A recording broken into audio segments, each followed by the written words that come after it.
Halo semuanya, perkenalkan kami dari kelompok 7 dengan saya Dewa Yumade Febi Saraswati dengan akhiran NIM 015 dengan teman saya Saya Komang Krisna Arya Diputra dengan akhiran NIM 001. dan teman kita satu lagi bernama Juan Begin Immanuel dengan akhiran NIM 007 yang berhalangan hadir hari ini. Baik, kami akan menjelaskan tentang kesalahan berbahasa Indonesia di ruang publik. Kesalahan berbahasa Indonesia di ruang publik merupakan penggunaan bahasa yang tidak sesuai dengan kaidah yang berlaku, baik dari segi ejaan, tata bahasa, maupun makna. Dalam penulisan yang benar, masyarakat seharusnya mengacu pada pedoman resmi seperti Pedoman Umum Ejaan Bahasa Indonesia dan Kamus Besar Bahasa Indonesia. Namun, dalam kenyataannya, masih banyak ditemukan kesalahan di berbagai media seperti spanduk, baliho, papan pengumuman, hingga media sosial. Oke, jadi salah satu kesalahan yang paling sering terjadi yakni adalah penulisan kata depan di dan ke.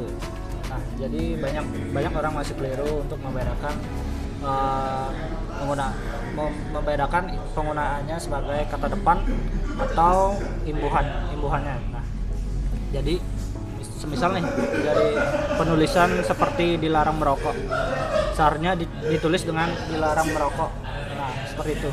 Karena berfungsi sebagai imbuhan, sebaiknya penulisan di toko harus dipisah karena menunjukkan keterangan sebuah tempat.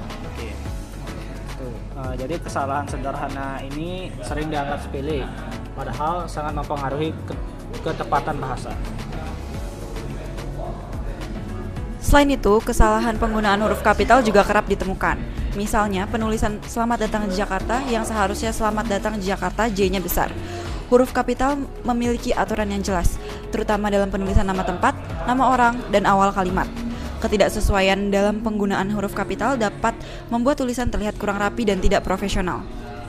Jadi ini terdapat fenomena di media sosial ya. Kayak standar sekarang itu kalau menggunakan kalimat huruf kapital di awal itu kayak dibilang alay. Benar kan? Benar. Oke. Nah, seperti itu kebanyakan sekarang agak aneh ya. Oke, lanjut. Kesalahan tanda baca juga dapat menimbulkan makna yang berbeda atau bahkan membingungkan. Jadi contohnya kalimat dilarang. Nah, dilarang masuk kecuali petugas. Oke, dapat menimbulkan ambiguitas. Nah, jadi dengan penambahan koma menjadi dilarang masuk kecuali petugas. Makna kalimat menjadi lebih jelas. Hal ini menunjukkan bahwa tanda baca memiliki peran penting dalam penjelasan informasi. Nah, di samping itu, kesalahan penulisan kata serapan dari bahasa asing juga sering terjadi. Misalnya kata praktek yang seharusnya ditulis praktik. Banyak orang masih menggunakan bentuk yang tidak sesuai dengan kaidah yang telah dibakukan oleh KBBI. Selain itu, penggunaan bahasa asing sering berlebihan, seperti no smoking area atau open house, juga sering ditemukan. Padahal tersedia padanan dalam bahasa Indonesia yang lebih mudah dipahami oleh masyarakat.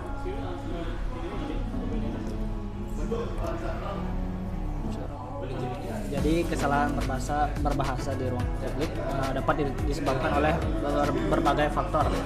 Nah, seperti kurangnya pemahaman terhadap aturan bahasa, pengaruh bahasa daerah atau daerah asing, serta kebiasaan menulis tanpa melakukan pengecekan terlebih dahulu. Dampaknya pun cukup signifikan, mulai dari menimbulkan kesalahpahaman hingga menurunkan citra profesional suatu instansi atau usaha. Oleh karena itu, penggunaan bahasa Indonesia yang baik dan benar di ruangan publik sangat penting untuk diperhatikan. Bahasa yang tepat tidak hanya memudahkan masyarakat dalam memahami informasi, tetapi juga mencerminkan identitas dan budaya bangsa. Dengan meningkatkan kesadaran dan akan pentingnya penggunaan bahasa yang sesuai kaidah, diharapkan kualitas komunikasi di ruang publik dapat menjadi lebih baik dan efektif. Mungkin segitu saja video dari kami. Kami ucapkan terima kasih dan sampai jumpa kembali.